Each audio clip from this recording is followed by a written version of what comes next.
Ang pag-aaralan po natin ngayon, buong kabanata ng Exodo 24. Ang kwento dito ay tungkol sa pagliligtas ng Diyos sa bansang Israel na sumasalamin din po sa kwento ng pagliligtas ng Diyos sa mga tao sa pamamagitan ni Kristo.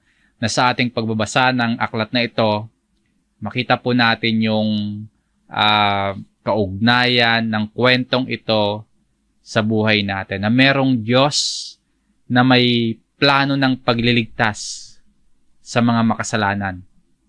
Mula po ito sa pakikipagtipan ng Diyos kay Abraham, kay Moises, kay David, sa mga Israelita, at sa bagong tipan ng Diyos sa mga tao sa pamamagitan ng Panginoong Jesucristo, merong plano ng pagliligtas ang Diyos.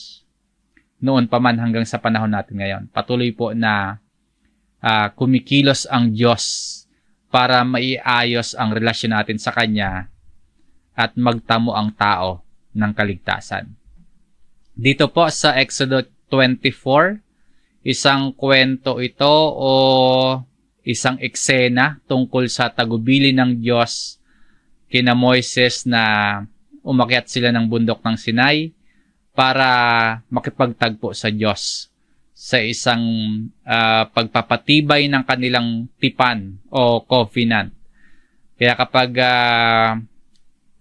eSword Bible app ang gagamitin mong pagbabasa sa chapter na ito, makikita mo po sa pasimula yung ginamit nating subtitle, yung The Covenant Confirmed. Ang version po ng Biblia na ating gagamitin sa Tagalog po ay ang Bagong ang Biblia at Revised Tagalog Popular Version. Yung English na salin po ay New American Standard Bible. Exodo chapter 24.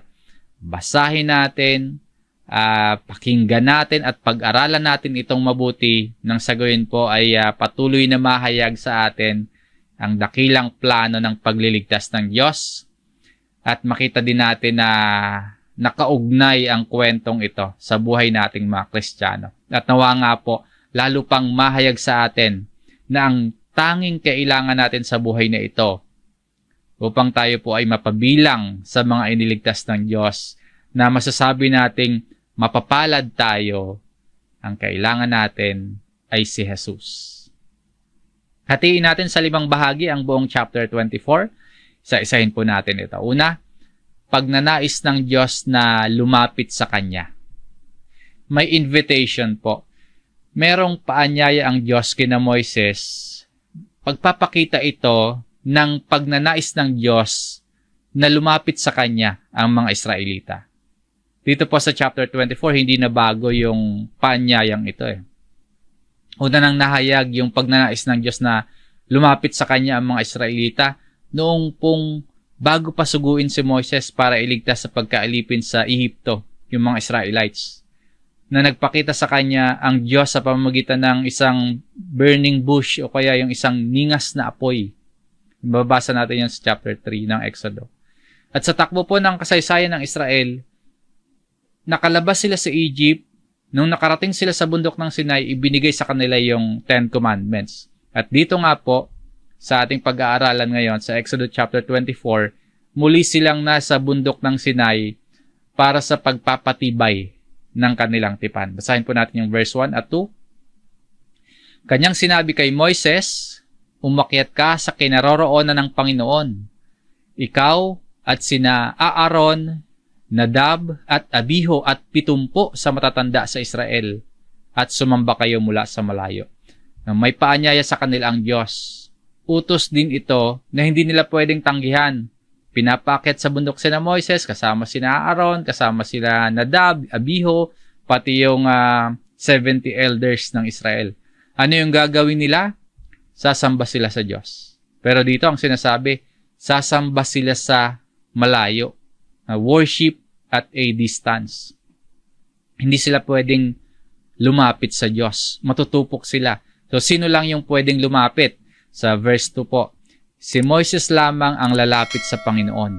Subalit ang iba ay huwag lalapit at ang bayan ay huwag aakyat na kasama niya. Dito po sa talatang ito, para bang si Moises lang yung merong exclusive na access para makalapit sa Panginoon. Ang fulfillment nito, itong image, itong eksenang ito, o yung buong katuparan nito, ay si Jesus. Mababanaag, makikita, aaninag natin sa kwentong ito si Jesus. Or dapat ang makita natin sa role na ito ni Moises ay si Jesus. Kaya pagdating po sa ating kwento, kung yung kwento ng buhay naman natin ngayon ang titingnan, ang paanyaya at pagnanais ng Diyos sa atin na makalapit at makasamba sa Kanya, hindi lang sa iilang tao lang. Hindi rin tayo sumasamba at a distance o kaya yung malayo sa Diyos kapag tayo ay sumasamba. Hindi rin natin kailangan umakyat pa ng bundok. Nagagawa po nating makalapit at sumamba sa Diyos ngayon dahil sa ating Panginoong Hesus. Inanyayahan tayo ng Diyos at ninanais ng Diyos na makalapit tayo sa Kanya through Christ. At hindi lang lalapit tayo ng mag-isa, yung invitation hindi kanya-kanya, kundi as a church, as a family, bilang mga bahagi ng katawan ni Jesus. Makakalapit po tayo at makakasamba tayo na hindi magkakahiwalay, kundi lalapit tayo at sasamba tayo ng sama-sama. Kaya mahalaga po ang maging aktibong bahagi ng isang local church. Sama-sama tayong lumalapit, sama-sama tayong sumasamba sa Diyos. At patuloy po ang aming panawagan na pangalagaan po natin ang kalusugan ng ating iglesia. Dito po sa ating main verse, paanong si Moises ay nakakalapit sa Diyos pero ang iba hindi. Dahil ba mas mabuting tao si Moises kung ikukumpara sa iba? Matapos nating makita sa naunang talata na merong pagnanais ang Diyos na makalapit sa kanyang mga tao sa ikalawang bahagi ng ating aralin. Bagamat dito po tila nga exclusive na si Moises lamang yung merong access para makalapit sa Diyos, makikita natin dito sa kwentong ito at sa ikalawang punto yung ginawa ni Moises para po yung taong bayan ay makalapit din sa Diyos. Ito po yung ikalawang punto, iwinisik ang dugo. Malinaw naman po na merong pagnanais ang Diyos na makalapit ang mga tao sa Kanya. Pero nahahadlangan iyon ng kasalanan. Hindi tayo makakalapit sa Diyos dahil sa kasalanan. Ano yung solution? Ang solution ba para makalapit tayo sa Diyos, gumawa tayo ng mabuti at maging mabuting tao tulad ni Moises? Makakalapit ba tayo sa Diyos kung mas mabuting tao tayo kumpara sa iba? Ang pagiging mabuting tao ba ang access para makalapit sa Diyos? Hindi po yun ang solusyon. Pero hinihiling ng Diyos, God requires na makasunod tayo sa Kanya. Pero hindi yun yung solusyon para makalapit tayo sa Kanya. Tingnan po natin yung response ng mga Israelita sa mga utos ng Diyos sa verse 3 po. Dumating si Moises at sinabi sa bayan ang lahat ng mga salita ng Panginoon at lahat ng mga tuntunin. At ang buong bayan ay sumagot na may isang tinig at nagsabi, lahat ng mga salita na sinabi ng Panginoon ay aming gagawin. Kung sa panahon natin ngayon, nag-Bible study sila. Nag-preach si Moises, nangaral at nag-aral sila ng salita ng Diyos. Sinabi sa kanila ni Moises, lahat ng mga salita, lahat ng mga tuntunin ng Diyos na kailangan nilang sundin. Ano yung sagot ng Israel? Ng buong Israel? Gagawin nila ang lahat ng mga salita ng Panginoon. Gagawin ang lahat, hindi yung ilan lang yung gagawin nila. Ang sagot nila, lahat Sinabi ng mga Israelita ito sa chapter 19, itong sabi nilang sila'y magiging masunurin sa lahat ng utos ng Diyos. Inulit dito sa chapter 24 sa verse 3 at uulitin pa yan sa verse 7. At para lagi nilang maalala ang mga salita ng Panginoon. Yung sinasabi nilang lahat ay kanilang gagawin. Lahat ng salita ng Panginoon na kanilang narinig ay kanilang gagawin para lagi nilang maalala ang ginawa ni Moises, isinulat niya ang lahat sa verse 4, isinulat ni Moises ang lahat ng mga salita ng Panginoon. Lahat ng salita o lahat ng iniutos, isinulat ni Moises. So, lahat nakasulat at lahat ng nakasulat dapat nilang sundin. Yun din naman yung commitment nila eh. Kaya lang, masusunod ba nila ang lahat? Tayo, masusunod ba natin ang lahat ng iniutos ng Diyos? Madali yung sumuway eh. Mas madali sa tao ang magrebelde sa Diyos kaysa sumunod sa lahat ng mga ipinag-uutos niya. Kaya, mahirap ang makalapit sa banal na Diyos. Yan yung reality. Yan yung sitwasyon natin mga tao. Kung mas mabilis at madali tayong sumuway, mas mahirap tayong makalapit sa Diyos. May ginawa si Moises na solusyon sa problemang pagiging masuway ng mga Israelita. Sabi po dito, at bumangon siya ng maaga kinaumagahan at nagtayo ng isang dambana sa paanan ng bundok at ng 12 haligi ayon sa 12 lipi ng Israel. Yung 12 pillars representing buong Israel, yung 12 tribes.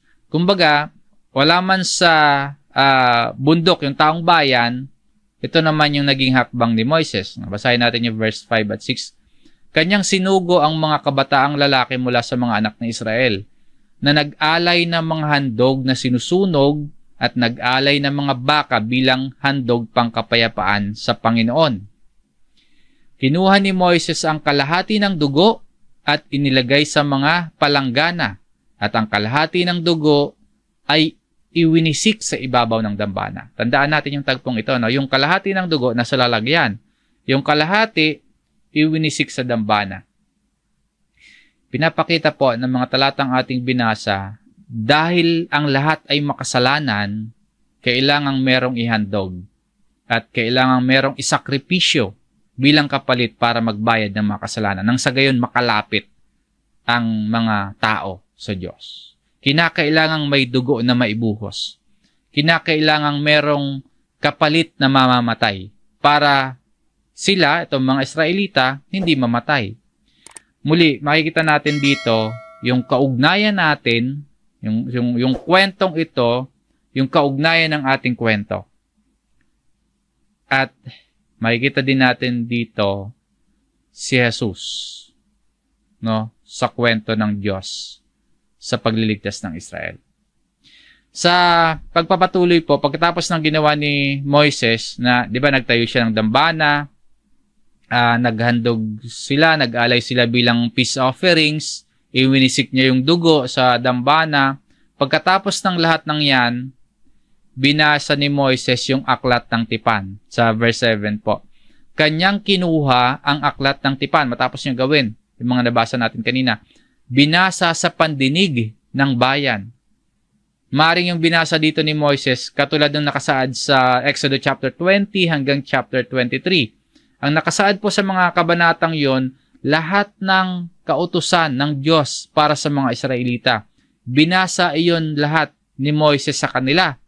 Ang sagot nila, at kanilang sinabi, lahat ng sinabi ng Panginoon ay aming gagawin at kami ay magiging masunurin.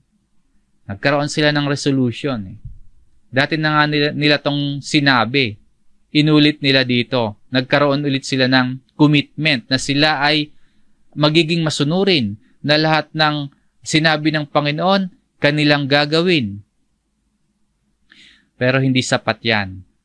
Ang kailangan nila ay totoong pagsunod. Hindi lang sa salita na pagsunod, kundi maging sa pamumuhay nila. Iyan po yung problema ng Israel. At iyan din po ang problema nating lahat. Ang pagsunod sa lahat ng utos o lahat ng sinabi ng Diyos. Problema nating lahat yan eh. Wala kasing sino man sa atin ang may kakayahan na sundin ang buong kautusan. Madalas hanggang salita lang din tayo eh. At kung makakasunod tayo sa gawa, maaring ang masunod mo po ay marami pero meron ka pa ding masusuway. Maaring masunod mo yung marami pero mayroon ka pa ding malalabag. Sabi po sa sulat ni James sa chapter 2 verse 10, sapagkat sino mang tumutupad ng buong kautusan, subalit lumalabag sa isa, ay nagkakasala sa lahat. Hindi rin tayo pwedeng mamili ng gusto lang nating sunding utos, tapos yung iba susuwayin na natin. Hindi natin magagawa ang lahat. Maaring marami tayong masunod, pero meron tayong ilan or isa or kaunti na malalabag. Pero, sinasabi dito, nilalabag natin ang lahat. Nagkakasala din tayo sa lahat. So, hindi pwede rin tayong mamili na ito lang na kaya kong sundin eh. Iyan, hindi ko kayang sundin. Pinapakita nito na wala tayong kakayahan na sundin ang lahat ng utos ng Diyos. Kaya po, ang kinakailangan natin, kapalit. Hindi natin kayang sundin ang lahat ng utos, kaya ang kinakailangan natin ay ang magbabayad ng ating mga sala. Substitutionary atonement. Yun po yung kailangan natin.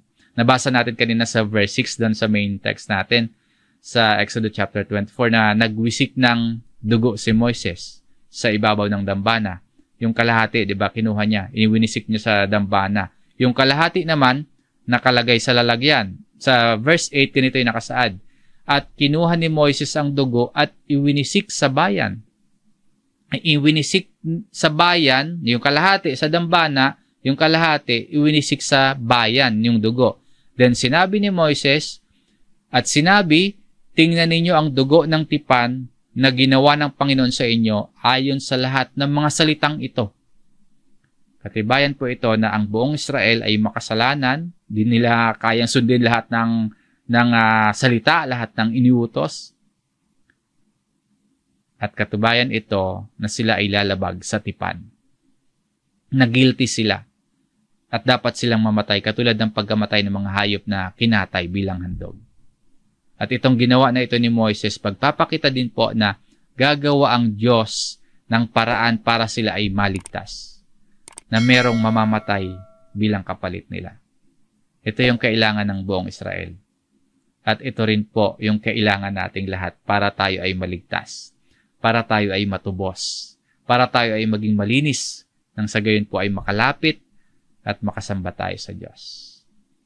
Yung eksenang ito dito sa Exodo, binanggit din sa aklat ng Hebreo. Basahin natin itong Hebreo chapter 9, verse 19 hanggang 20. Sapagkat nang sabihin ni Moises ang bawat utos sa buong bayan ayon sa kautusan, kumuha siya ng dugo ng baka at ng mga kambing na may tubig at mapulang balahibo at isopo at winisikan niya ang aklat at gayon din ang buong bayan na sinasabi, ito ang dugo ng tipan na iniutos ng Diyos sa inyo. Yung mga Israelita po sa buong kasaysayan nila, sumira sila sa ipinangako nilang susunod sila sa lahat ng iniutos ng Diyos sa kanila. Sumira po yung Israel sa covenant. Pero ang Diyos hindi. Kung paanong pinagtibay yung lumang tipan sa pamamagitan ng dugo ng mga inihandog na hayop, yung bagong tipan kay Kristo ay pinagtibay din sa pamamagitan ng mismong dugo ng ating Panginoong Jesucristo. Kinakailangan po talaga na merong dugong dumanak. Kinakailangan po talaga na merong dugong maialay para ang lahat ay mapatawad. Sa verse 22, dito pa din sa Hebreo chapter 9, sa katunayan, sa ilalim ng kautusan, halos lahat ng mga bagay ay nililinis ng dugo. At kung walang pagdanak ng dugo ay walang kapatawaran ng mga kasalanan. So, walang kapatawaran kung wala ang pag-aalay ng dugo. Sabi ng Panginoong Hesus mismo sa huling hapunan, kasama niya yung kanyang mga alagad sa Mateo chapter 26 verse 28, sapagkat ito ang aking dugo ng tipan na nabubuhos dahil sa marami sa ikapagpapatawad ng mga kasalanan. Ito yung kailangan natin. Ito yung katuparan dun sa tagpo sa Exodo ng pagwiwisik ni Moises sa dugo dugo ng hayop. Tayo po ngayon ay makakalapit sa Diyos dahil sa dugo ni Kristo. Sabi po sa Hebreo 10 verse 22, tayo'y lumapit na may tapat na puso sa lubos na katiyakan ng pananampalataya, na ang mga puso ay winisikang malinis mula sa isang masamang budhi at nahugasan ang ating katawan ng dalisay na tubig. So, ang kailangan po natin ay si Jesus. Ang kailangan natin ay dugo ni Jesus para tayo ay mahugasan at maging malinis sa paningin ng Diyos. Sa buhay nating ito, marami tayong concerns. Maraming mga tanong ang mahalaga sa atin at yun yung pilit nating hinahanapan ng sagot. Diba? Yung iba, ang concern nila, kailan sila mag-aasawa o kaya kailan magbabago ang kanilang asawa. Or yung concern ng iba, paano ba sila mamumuhay? Saan ba sila maninirahan? Sa probinsya pa? Sa ibang bansa ba? Madaming tanong, madami tayong concerns. At madaming para sa atin ay mahalaga. Mga bagay at pangyayari dito sa mundo. Sa kabila po ng occupied yung ating isip ng maraming bagay, nawa po hindi mawala sa atin yung mahalagang tanong na dapat nasasagot natin ng malinaw at ang sagot natin ay nakaayon sa salita ng Diyos. Na bilang mga makasalanang tao, na bilang mga hindi kayang sumunod sa lahat ng ipinag-uutos ng Diyos, paano ba tayo makakalapit sa Diyos? Sa dami ng ating mga iniisip, sa dami ng umuukupa sa ating isip, sa dami ng mga pinagkakaabalahan at mga gusto nating mangyari sa buhay na ito, yung tayo po ay makalapit sa Diyos, ay huwag nating kakaligtaan. Na masagot natin ng malinaw at ayon sa salita ng Diyos, kung papaano bang tayo na mga makasalanan ay makakalapit sa Diyos. Si Kristo po ang sagot kung paano tayo makakalapit sa Diyos. Paano ba tayo wiwisikang malinis? Paano ba mahugasan yung ating katawan? Hindi sa sarili natin. Hindi sa gawa natin. Hindi sa pag-anib natin sa isang church. Wala pong bisa o kaya walang saysay yung ating mga gawa kung hindi natin papakinggan, kung hindi natin paniniwalaan, at kung hindi natin tatanggapin si Kristo bilang Panginoon at tagapagligtas. Panginoon at tagapagligtas na nag-alay ng kanyang buhay para sa atin. So si Jesus po ang kailangan natin para mapatawad tayo sa ating mga kasalanan. Kapag sumampalataya ka kay Jesus, nililinis ka ng kanyang dugo. Pinatatawad ka ng Diyos at binibihisa ng katwiran ni Jesus at malaya kang makakalapit sa Diyos. At hindi lang po tayo basta makakalapit sa Diyos. Sa 3 po ng ating aralin sa Exodus chapter 24, makakasama at makakasalo ang Diyos. Hindi lang basta makakalapit. Kundi lulubusin po ng Diyos yung ating karanasan sa piling niya, higit pa sa makalapit lang. Meron akong napanood na documentary patungkol sa mga tagahanga ng mga Korean pop superstar. Yung mga fans talagang natutuwa sila at para sa kanila, grabing experience po na yun bang makalapit sila sa kanilang hinahangaan, sa kanilang idols. Grabing experience na yun. Yun bang makapagpa-picture sila o kaya makalapit sila kahit sandali lang, kahit saglit lang. Sobrang feel-good na experience na yun para sa kanila. Kung natutuwa po tayo na makalapit sandali sa mga hinahangaan nating tao, ito pong invitation ng Diyos ay hindi lang basta makalapit ang tao at makasama siya ng saglit, kundi ang invitation ng Diyos sa lahat sa atin ay makalapit, makasama, at makasalo pa siya ng hindi saglit lang. Tuloy po natin yung pagbabasa natin sa Exodus chapter 24. Sa verse 9 na tayo. Nang magkagayoy umakyat sina Moises, Aaron, Nadab at Abiho at ang 70 matatanda sa Israel. Yung utos o yung panya sa kanila, umakyat sa bundok. Nag-response sila, tumugon sila. At kanilang nakita ang Diyos ng Israel. Sumunod sila, tumugon sila sa invitation, sa utos, and they saw God, the God of Israel. Nakita nila ang Diyos. Nakita nila ang Diyos hindi sa full manifestation ng yung full glory ng Diyos. Magpapakita po ang Diyos saan yung makikita siya ng tao na hindi sila mamamatay, mapapahamak.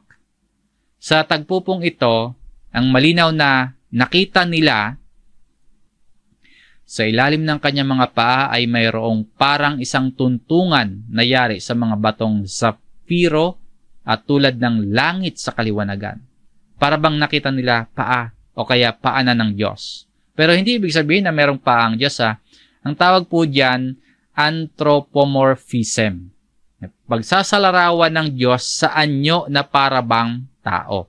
Yung anthropomorphism ay attribution po yon ng human characteristics or behavior. So parang sa anyo ng isang tao. Kung susundan natin yung kanilang nakita, paanan pa lang yung kanilang nakita, pero grabing kaliwanagan na. Ibig sabihin po, grabing kaluwalhatian na ng Diyos. Yung nakita nila, paanan pa lang. Paano pa kung buong katawan? O kaya buong fullness ng glory ng Diyos yung makikita nila? Imagine po ninyo kung ano yung naging reaction nila sa tagpong ito, sa eksenang ito, sa kwentong ito, sa pangyayaring ito. Ano kaya yung reaction nila? May ihambing natin yan sa naging reaction ni Propeta Isaiah nung makita niya ang Diyos. Sabi po dito sa Isaiah 6 verse 5, sinabi ko, kawawa ako sapagkat ako ay isang makasalanan at mula sa isang lahing makasalanan. Mapapahamak ako sapagkat nakita ko ang hari, si Yahweh ang makapangyarihan sa lahat. Mapapahamak siya kasi nakita niya ang Diyos. Ibig sabihin po, seeing God means death. Totoo naman, tulad ni Propeta Isaias, tulad ng mga Israelita, tayo po ay marurumi. Tayo po ay lahing makasalanan na nararapat sa kamatayan. Na kapag nakalapit at nakita natin ang Diyos, tayong mga makasalanan mapapahamak. Pero napakabuti ng Diyos sa ating lahat. Napakabuti ng Diyos sa tao at makikita natin yan sa kasaysayan ng Israel. Balikan po natin yung ating main verse. Hindi ipinatong ng Diyos ang kanyang kamay. No? Yet, He did not stretch out His hand. Ang ibig sabihin po nito, walang masamang nangyari sa kanila nung makita nila ang Diyos. Ganon kabuti ang Diyos. Hindi sila namatay, kundi nakalapit sila at nakita nila ang Diyos at sila'y kumain at uminom. Ang pagkain po at pag-inom sa panahon nila at maging sa panahon natin ngayon, hindi po lamang yan para mapawi yung gutom, hindi lang para mapawi yung uhaw. Higit po sa pagkabusog, higit sa pagkaalis ng uhaw, yung pagkain at yung pag-inom o yung pagsasalo-salo, tanda po yan na meron silang maayos na relasyon. Ang pagkain at pag-inom, ang pagsasalo-salo ay tanda po ng pagkakaibigan, palagay na loob, at nagkaroon sila ng communion with God. So higit po sa physical at literal na tagpo yung dapat din natin makita dito, no? Paano ba mapapawi yung uhaw at yung gutom natin? Paano tayo ngayon magkakaroon ng ganitong fellowship sa Diyos? Paano natin makakasama ang Diyos at magkakaroon tayo ng mapayapang relasyon sa Kanya? Paano tayo mailalapit at maihaharap sa banal na Diyos, tayong mga marurumi at makasalanan? Kasi sila, hindi sila napahamak, nakita nila ang Diyos at sila'y kumain at uminom. Nagkaroon pa sila ng salo-salo. Sabi ni Apostol Pedro sa kanyang sulat, unang Pedro chapter 3 verse 18, sapagkat si Kristo na walang kasalanan ay namatay, nagdusa ng minsan para sa inyo ng mga makasalanan upang iharap kayo sa Diyos. Siya'y namatay ayon sa laman at muling binuhay ayon sa Espiritu. Namatay si Jesus so that He might bring us to God. So, paano tayo makakalapit sa Diyos? So, paano tayo magkakaroon ng fellowship with God? Ang nais ng Diyos, at ito yung point ng kung bakit nagdusa at namatay si Jesus na tayo pong mga makasalanan ay mailapit o maiharap sa presensya ng Diyos. Na tayo po ay makasama at makasalo ang Diyos. Ito yung nais niya para sa atin. Ito din nawa yung merong kagalakang naisin natin ngayon pa lang sa buhay na ito.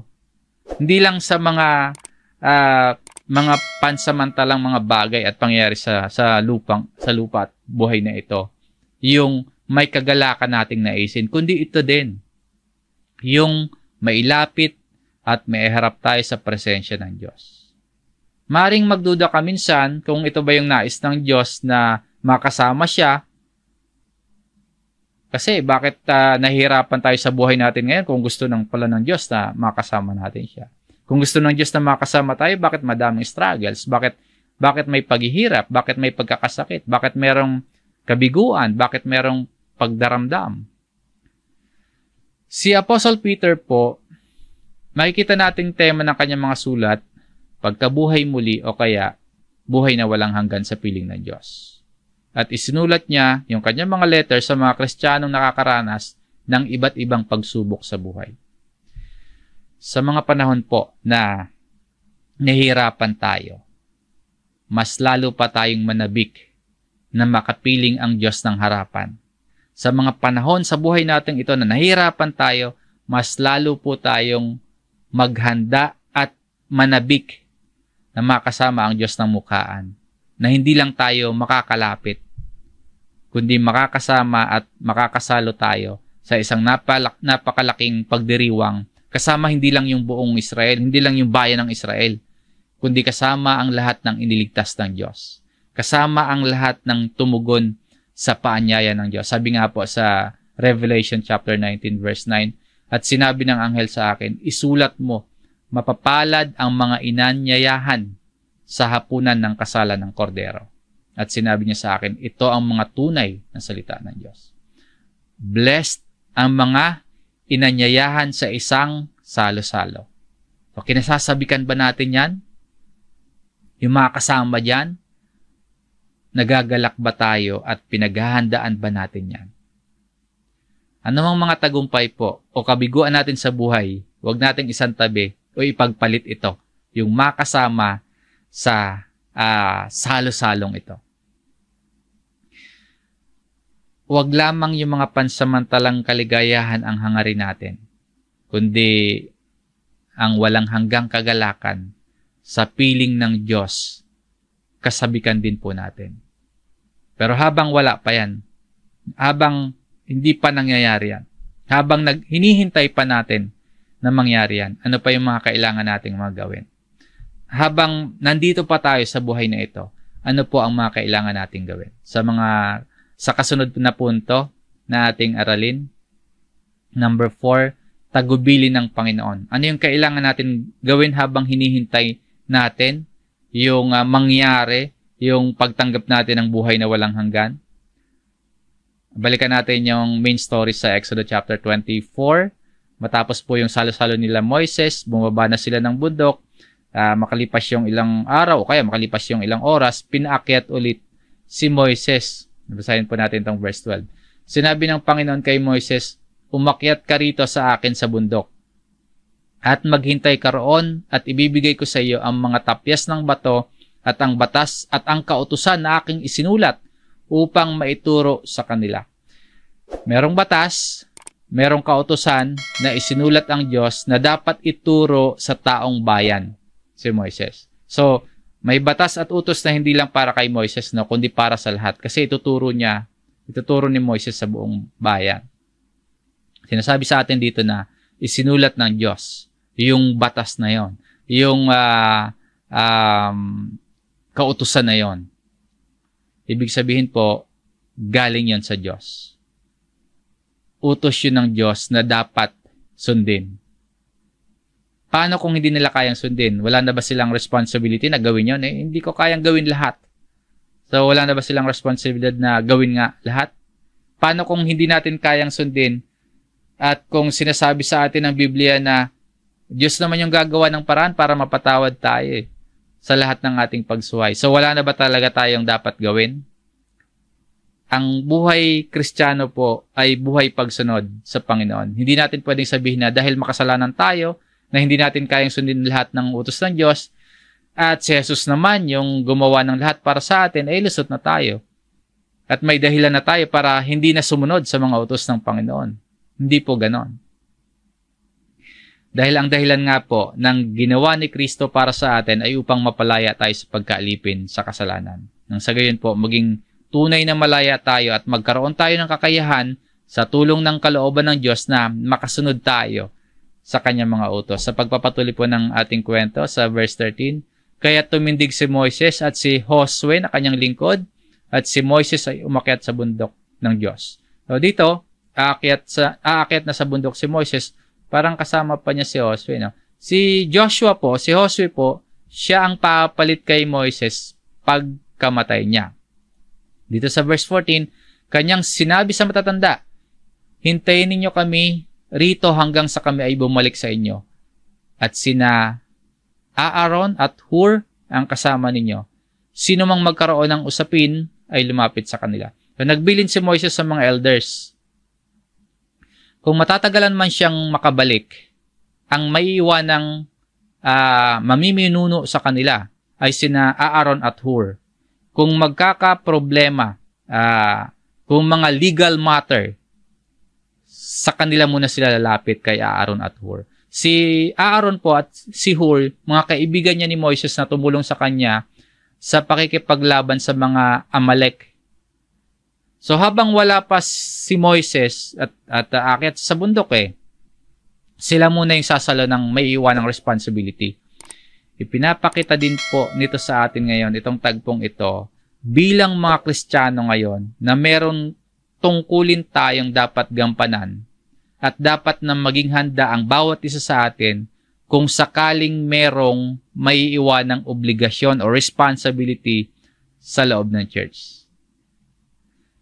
Ang pagtatamo po ng kaligtasan sa pamamagitan ng pananampalataya, nangangahulugan din po na meron tayong gagawin habang hinihintay natin yung pagbabalik ni Jesus. Habang hinihintay natin yung kabuuang kaganapan ng ating kaligtasan, meron tayong gagawin. Kapag may nakikita po tayong obligasyon at makakaya naman natin gawin yon, gawin na natin at ipaglingkod. Gawin natin ang ating magagawa para matugunan kung ano yung kailangan para mapanatiling malusog ang iglesia o mapanatiling masigla at matatag ang katawan ng Panginoon. Halimbawa, may pagkukulang po kami bilang mga tagapanguna. May pagkukulang kami bilang mga tagapagturo. Maaari po ninyo kaming punahin, maaari po kaming paalalahanan, at mainam din po na meron ding gagawing hakbang pa, mga payo pa para matulungan na maipagpatuloy ang gawaing paglilingkod natin sa Panginoon. Ganyan po yung nakikita nating takbo ng kwento dito sa Exodus chapter 24. Nais ng Diyos na lumapit tayo sa Kanya, kaso mamamatay tayo kung lalapit tayo at makikita natin siya ng mukhaan. Kasi marumi at makasalanan tayo. Kaya gumawa ng paraan ng Diyos, nilinis tayo sa pamamagitan ng dugo ni Jesus.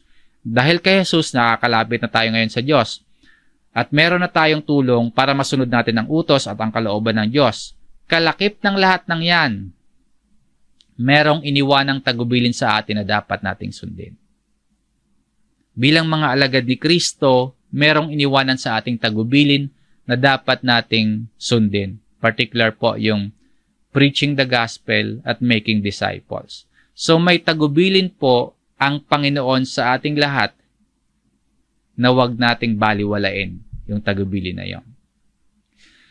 Sa huling bahagi po ng kwento, dito sa Exodus chapter 24, ang number 5 na punto natin, yung kaluwalhatian ng Diyos. Umakyat si Moises sa bundok, ganito po yung nangyari. Umakyat nga si Moises sa bundok at tinakpan ng ulap ang bundok. Ang kaluwalhatian ng Panginoon ay nanatili sa ibabaw ng bundok ng Sinai at tinakpan ito ng ulap ng 6 na araw.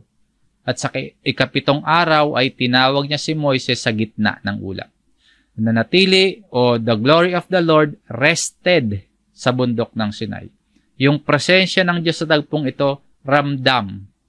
Hindi ordinaryo at hindi lang sa pandama lang, kundi nararanasan talaga yung presensya ng Diyos. Sa ibaba ng bundok, ganito yung nakikita ng mga Israelites. Noon, ang anyo ng kaluwalhatian ng Panginoon ay tulad ng apoy na nagliliyab sa ibabaw ng taluktok ng bundok sa paningin ng mga anak na Israelita. Sa paningin nila, apoy na nagliliyab, yung kaluwalhatian ng Panginoon. Sa verse 18, pumasok si Moises sa ulap. Maaring ulap sa view ni Moises, consuming fire naman sa mga nasa ibaba ng bundok. Tuloy natin sa verse 18. Pumasok si Moises sa ulap at umakyat sa bundok. Si Moises ay nasa bundok sa loob ng 40 araw at 40 gabi. Pag-isipan po natin ang experience na ito ni Moises. Kung tayo kaya iyan, makakaya kaya natin? 40 days at 40 nights malayo sa pamilya. Malayo sa karaniwang ginagawa araw-araw. Malayo sa mga kakaibigan. Wala yung mga bagay na nakasanayan, kundi nasa presensya siya ng Panginoon. So kung tayo nga, yung nandyan, kakayanin kaya natin? Kaya ba nating mawala ang lahat?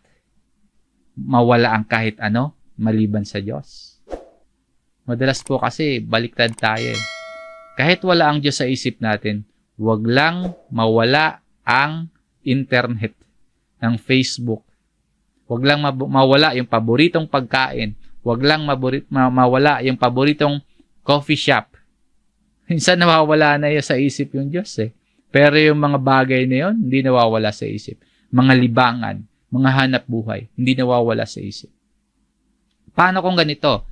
Walang luho ng kayamanan, walang tagumpay, walang palakpakan ng sanlibutan, pero may Diyos at merong presensya ng kaluwalhatian ng Diyos. Kapag ganyan, masasabi kaya natin na the best 40 days ng buhay natin, masisihan kaya tayo kung tatanggalin ng Diyos ang lahat ng meron tayo ngayon? Ang advantage natin sa sitwasyon ni Moises, hindi naman inalis ng Diyos ang lahat-lahat sa atin. Meron tayong pamilya, di ba? Meron tayong pangarap, meron tayong tagumpay. Sa iba, merong kayamanan. Nasa atin pa naman yung mga bagay na yan Pero nararanasan natin ang presensya ng Diyos dahil kay Jesus. Kaya, matuto po tayong makontento at masiyahan. Magkaroon man tayo o mawalan man tayo, pero dahil meron tayong Panginoon at tagapagligtas na maghahatid sa atin patungo sa kataas-taasang Diyos, mawalan man o hindi man tayo magkaroon ng maraming bagay at tagumpay sa buhay na ito, sa mundong ito, ang mahalaga, merong Kristo sa buhay natin. Inihahatid po tayo ng ating aralin patungo kay Kristo. Itong kasaysayan at kwento ni na Moises at ng Israel, inihahatid tayo patungo kay Kristo. Kung tayo po ay na kay Kristo at si Kristo ay nasa atin, kaya titiyakin po natin na kay Jesus tayo. Dahil kay Jesus, makikita at makakalapit tayo sa Diyos. Dahil kay Jesus, makakasama at makakasalo natin ang Diyos. At dahil kay Jesus, makakapiling natin at mararanasan natin ang presensya at kaluwalhatian ng Diyos. Walang anumang bagay, walang anumang tagumpay o anumang karanasan sa mundong ito yung makakatumbas sa ganyang kalagayan ng isang mananampalataya. Ang makasama, ang makasalo ang Diyos, ang makapiling at maranasan ang presensya at kaluwalhatian ng Diyos. Walang anumang bagay ang maihahambing sa pagkakaroon natin ng mabuting relasyon sa Diyos. Na tayo po ay nilinis sa ating karumihan. Na tayo po ay pinatawad sa ating mga kasalanan. Na tayo po ngayon ay naghihintay ng buhay na walang hanggan. Lahat ng yan, makakamit natin dahil kay Kristo. Ang kwento ng pagliligtas ng Diyos sa mga Israelita at ang mga nangyayaring kwento ng pagliligtas ng Diyos sa bawat isa sa atin ngayon, lahat po dahil kay Jesus. Kaya pakinggan, tanggapin, sampalatayanan, at sundin natin si Jesus. Maraming salamat sa pakikinig mga kapatid. Hanggang dito po ang ating gawain. Sumainyo po ang biyaya ng salita ng Diyos.